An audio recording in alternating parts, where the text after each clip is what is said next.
Hello friends, welcome to my channel. तो part 6 के starting में प्रिंस सभी को रोक के गुस्से से बोलते हैं, अभी पता चल गया ना ये जहर कैसे आया था।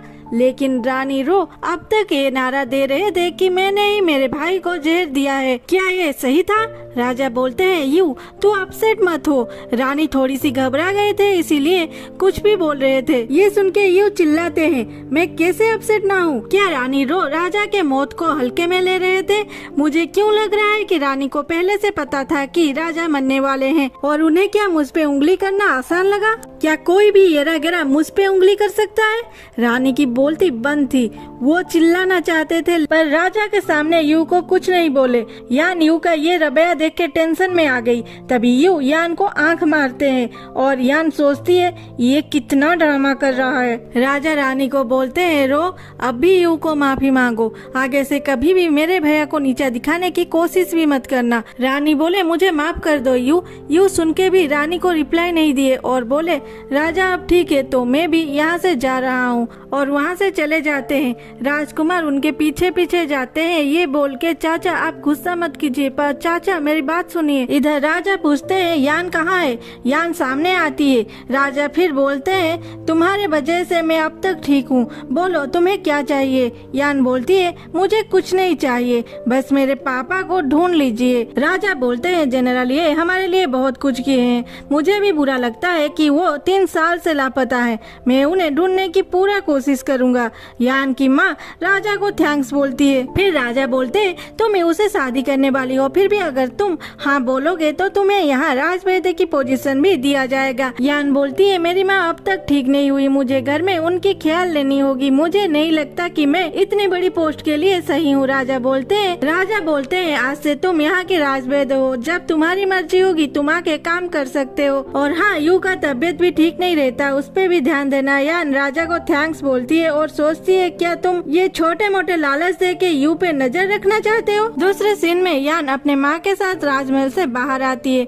बाहर आते ही माँ जी इधर उधर देखने लगते हैं और बोलते हैं, प्रिंस यू हमें ले आए थे, लेकिन अब हम घर कैसे जाएंगे? तभी प्रिंस यू के गार्ड आता है और बोलता है, माँ जी आपको घर छोड़ने के लिए प्रिंस यू ने घोड़ा गाड़ी बुलाया है, आप चलिए हमारे साथ। यान और माँ जी दोनों जाने के लिए मुड़े तो गार्ड बोलते हैं, यान आपको प्रिंस बुला रहे हैं, आप मेरे साथ चलिए। ये सुन के यान बोलती है, मुझे उनसे बात नहीं करनी, मैं नहीं जाऊंगी। गार्ड बोलते हैं, ऐसा मत बोलिए मैडम, प्रिंस यू महल से लौट के आपके लिए इतने देर से वेट किए हैं, प्लीज चलिए, नहीं तो मैंने मेरा काम ठीक से नहीं किया इसीलिए मुझे मार पड़ेगा, प्लीज मैडम मुझ पे दया कीजिए। इसे कहते हैं इमोशनल ब्लैकमेलिंग। यान की माँ बोलती है, यान मैं जा रही हूँ, तुम प्रिंस के साथ घर आ जाना। प्रिंस यू का बॉडीगार्ड माँ जी को थैंक्स बोलता है। माँ जी के जाने के बाद यान बोलती है, चलो। गार्ड उसे यू के पास लेके जाता है। वो जब यू के घोड़ा गाड़ी में बैठी तो वो देखी कि यू खास रहा है। यान यू पे गुस्सा था क्योंकि उसने शादी के लिए राजा को हाँ नहीं बोला था। यान यू को देख के सोच रही थी, ये कितना नौटंकी कर रहा है। यू पूछता है, क्या हुआ, क्या देख रहे हो? यान बोलती है, मैं देख रही हूँ एक हैंडसम मैन को जो कि एकदम हाइटलेस है। यू बोलता है, ये सब छोड़ो, पहले ये बताओ क्या राजा के वाइन में सच में जहर था या नहीं? यान बोलती है, ओ ये जानना है तुम्हें, इसीलिए मुझे बुलाए हो, पहले रिक्वेस्ट करो, पैर पकड़ो, फिर बताऊंगी तुम्हें। मुझे तो इस बात पे ज्यादा गुस्सा आ रही है कि राजा खुद को जहर दे दिए सिर्फ तुम्हें दोषी बनाने के लिए। अरे वो तो मैं थी, नहीं तो तुम अभी तक जेल में होते। यू बोलते हैं, तब तो मुझे तुम्हें थैंक्स बोलना चाहिए। यान बोलती है, अरे नहीं नहीं, आप जैसे बड़े आदमी मुझे कैसे थैंक्स बोलेंगे? तभी अचानक यू खून की उल्टी करके बेहोश हो जाता है। गार्ड पूछता है, मैडम प्रिंस यू को क्या हुआ? यान बोलती है, इनकी वाइन में भी शायद जहर था। यू बोलते हैं, मैं ठीक हूँ, तुम रास्ते पे ध्यान दो, इतनी जोर से शोर शराबा मत करो जैसे सबको पता चल जाएगा। फिर यान ट्रीटमेंट स्टार्ट करती है और बोलती है, वो जहर फिर से असर दिखा रहा है। इस जहर में इतनी पावर है कि वाइन की जहर भी इसके आगे टिक नहीं पाई। यान यू को इंजेक्शन देती है और सोचती है कि ये जहर क्या है, मुझे आज ही जानना होगा। और यू की गार्ड फेंग को पूछता है, प्रिंस यू के शरीर में ये कौन सा जहर है, क्या तुम्हें कुछ पता है? फेंग बोलता है नहीं, प्रिंस यू थोड़े वीक है और कुछ नहीं। यान बोलती है मुझे पता है ये जहर है, क्या तुम नहीं चाहते यू ठीक हो जाए?